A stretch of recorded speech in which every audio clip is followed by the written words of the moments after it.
Congress party GHMC పీఠంపై కన్నేసిందా? నగరంలో పార్టీ విస్తరణలపై హస్తం పార్టీ ఫోకస్ పెట్టిందా? ఇప్పటికే జీహెచ్ఎంసీ డిప్యూటీ మేయర్ తో పాటు పలువురు కార్పొరేటర్లకు కాంగ్రెస్ కండువా కప్పిన రేవంత్ టీం మేయర్ గద్వాల్ విజయలక్ష్మిని కూడా పార్టీలోకి తీసుకొచ్చేందుకు చేస్తున్న ప్రయత్నాలు ఆసక్తి రేపుతున్నాయి. అయితే జీహెచ్ఎంసీలో కింగ్ మేకర్ గా ఉన్న ఎంఐఎం ఈ విషయంలో ఏం చేయబోతోంది అన్నది ఇంట్రెస్టింగ్ గా మారింది.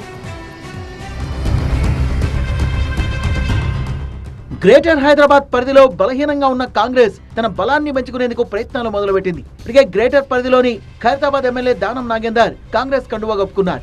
ఆయన సికింద్రాబాద్ ఎంపీగా బరిలోకి దింపనుంది కాంగ్రెస్.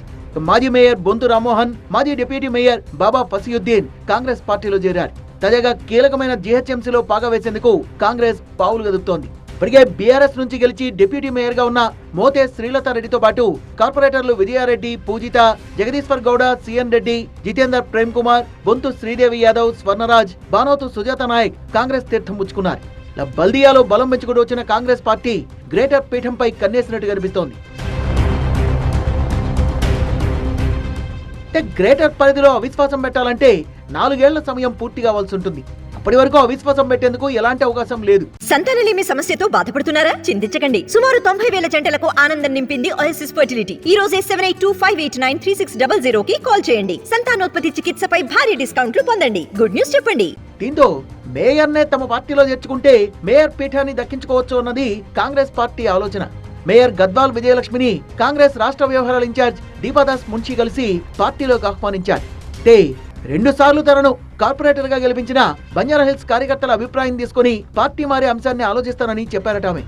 తప్ప తను పార్టీ మారను అని మాత్రం మేయర్ చెప్పకపోవడం త్వరలోనే ఆమె కాంగ్రెస్ తీర్థం పుచ్చుకుంటుందన్న వాదనలకు బలాన్నిస్తున్నాయి. బీఆర్ఎస్ తో పాటు బీజేపీ నుంచి కూడా కార్పొరేటర్లు కాంగ్రెస్ లోకి వస్తారన్నది కాంగ్రెస్ వర్గాల మాట. జీహెచ్ఎంసీలో మొత్తం 150 వార్డులు ఉన్నాయి. గత జీహెచ్ఎంసీ ఎన్నికల్లో బీఆర్ఎస్ 56, బీజేపీ 48, ఎంఐఎం 44 స్థానాల్లో గెలుపొందాయి. కాంగ్రెస్ కేవలం 2 స్థానాలకే పరిమితమైంది. ప్రస్తుతం పలువురు కార్పొరేటర్లు పార్టీలు మారడంతో ఈ లెక్కలు మారాయి. బల్దియాలో 44 స్థానాలతో బలమైన పార్టీగా ఉన్న ఎంఐఎం బీఆర్ఎస్ కు మద్దతుగా ఉంటూ వచ్చింది. రాబోయే రోజుల్లో మజ్లిస్ కాంగ్రెస్ కు అండగా ఉంటుందా అన్నది కూడా ఆసక్తికరంగా మారింది.